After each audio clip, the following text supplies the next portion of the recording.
Imagine you are presented with the following dice game. You roll 2 dice. If you roll an 8 or greater, you will be paid 2 times whatever number you roll. So for example, if you roll an 8, you will be paid $16. If you roll a 9, you will be paid $18, and so on. However, if you roll a number of 7 or lower, you receive nothing. Every roll costs $7.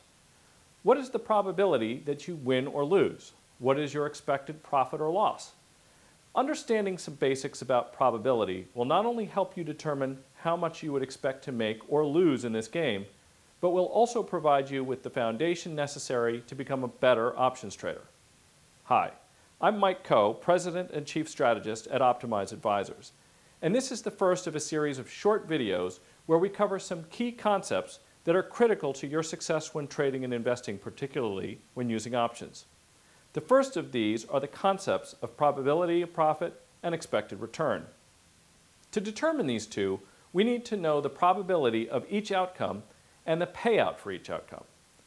Each die has 6 sides, so the probability of rolling any given number on a single die is 1 in 6.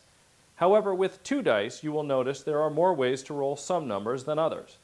For example, there is only one way to roll a 2. Both dice have to roll 1s. There is also only one way to roll a 12, because both dice have to roll a 6.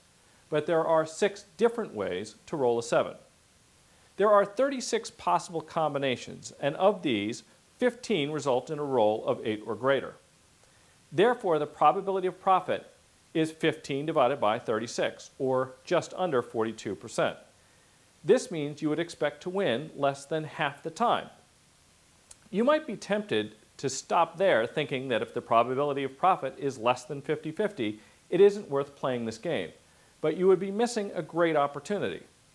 Just as the probability of profit tells you the likelihood that you win on any given roll, the expected value tells you the average amount the game will pay out. To determine this, we need the sum of the payouts times their respective probabilities. Don't be intimidated by the formula. All this means is that we multiply the probability of each combination times the payout for that combination and add all the results together. Doing this, we calculated an expected value per roll of approximately $7.78. Because you pay $7 for each roll, the expected profit is the difference between the expected value of $7.78 and the $7 you pay to play, or 78 cents of expected profit. The expected value is not a prediction of the next roll or its payout, but rather the fair value you expect to average per turn if you played the game many times.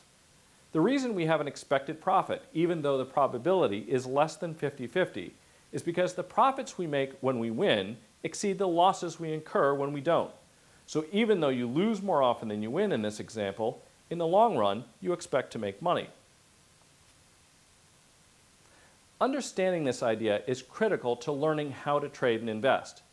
Venture capital firms may make 10 investments and lose money 7 times, break even twice, and really profit only once. But if they understand the odds and the payoffs, they can make that work, if many smaller losses are offset by an enormous home run. Conversely, investment-grade bond investors may be profitable most of the time, making relatively small amounts on their winning investments. However, if they miscalculate and debtors default more than they anticipate, even infrequent losses, when substantial, may offset all those more frequent small gains. In future videos, we will build on these concepts to help you trade and invest more profitably. I'm Mike Coe, and for all of us at Prudent Investing, thanks for watching.